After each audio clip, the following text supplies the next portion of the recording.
an Algerian man who pleaded guilty to rare state-level terrorism charges that he plotted to blow up New York City synagogues, was sentenced Friday to 10 years in prison.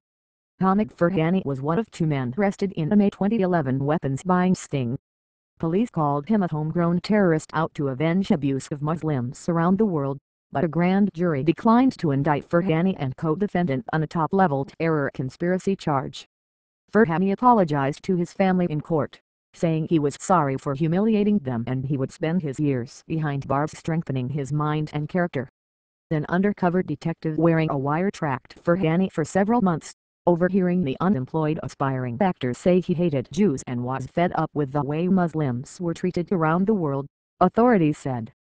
Farhani and co-defendant were arrested in May 2011 after telling an undercover investigator about their desire to attack synagogues and taking a step toward violence. Authorities said Farhani bought guns, ammunition and an inert hand grenade in a sting. Farhani initially fought the charges, his lawyers arguing he was unstable. They also said the prosecution was based on insufficient evidence and dubious tactics, namely entrapment. Farhani has been institutionalized for psychiatric problems as many as 30 times, at least 5 of them after his family called police, so police should have known they were dealing with a mentally troubled person, they argued.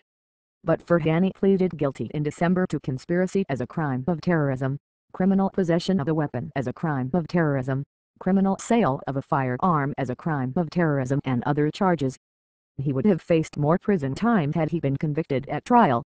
Farhani said at his guilty plea that he repeatedly spoke of his anger toward Jews, admitted buying weapons from the undercover investigator and planning the attack. By targeting a synagogue, which I knew to be a Jewish house of worship, in this manner, I intended to create chaos and send a message of intimidation and coercion to the Jewish population of New York City, warning them to stop mistreating Muslims, he said at the time. The case represented a rare instance of state prosecutors filing terror charges. Such cases are usually handled by federal authorities.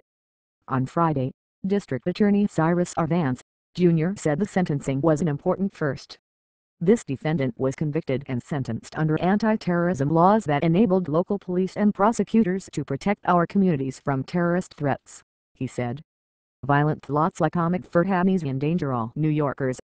Fortunately, as a result of the collaboration between state prosecutors and local police, we prevented him from carrying out his violent plan against our city. Police have said the FBI was made aware of the investigation but decided not to get involved. The FBI has declined to comment.